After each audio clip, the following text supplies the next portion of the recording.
दोस्तों, देश में बेरोजगारी की मार को देखते हुए यह लगता है कि सरकारी नौकरी किसी मेडल से कम नहीं है। सरकारी नौकरी हासिल करना एक पदक जीतने के बराबर हो गया है। बेरोजगारी और जनसंख्या के बढ़ते प्रभाव को साफ तौर पर देखा जा सकता है और अभी के समय में प्रतियोगी परीक्षा में लाखों की भीड़ में से कुछ ही पदों को भरा जाता है, तो वही हजार पदों पर निकली भर्ती के लिए लाखों की संख्या में आवेदन आते हैं। रेलवे जैसे भर्ती में 2 करोड़ के लगभग आवेदन संख्या पहुंच जाती है। लेकिन आज हम आपको एक ऐसी शख्स से रूबरू करा रहे हैं जिन्होंने मंजिल पाने के लिए हार नहीं मानी और जो भी मिला उसे स्वीकार करते गया।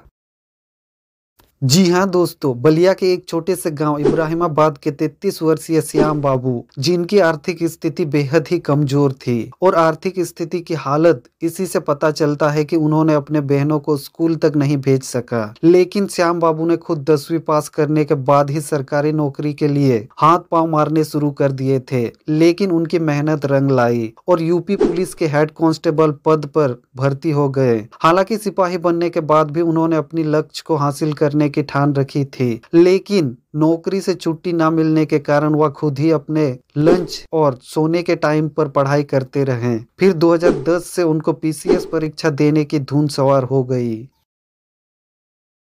और इसी धुन ने 2016 में पीसीएस परीक्षा में 52वीं रैंक हासिल की और एसडीएम बनकर दिखाया। 14 साल पुलिस में नौकरी करने वाले श्याम बाबू को जब डिप्टी एसपी साहब ने चाय लाने को भेजा था, तो इसी दौरान श्याम बाबू के फोन पर एक एसएमएस आया जिसमें वो पीसीएस परीक्षा पास कर चुके थे। जब श्याम बाबू ने चाय के साथ ये खबर अपने साहब को सुनाई और कहा कि सर, मैं एसडीएम बन गया हूँ। इस बात को सुनकर डीएसपी साहब के पसीने छूट गए। फिर डीएसपी साहब उठे और श्याम बाबू को सैल्यूट किया, साथ ही टेबल पर रखे चाय भी श्याम बाबू को ही पिलाई।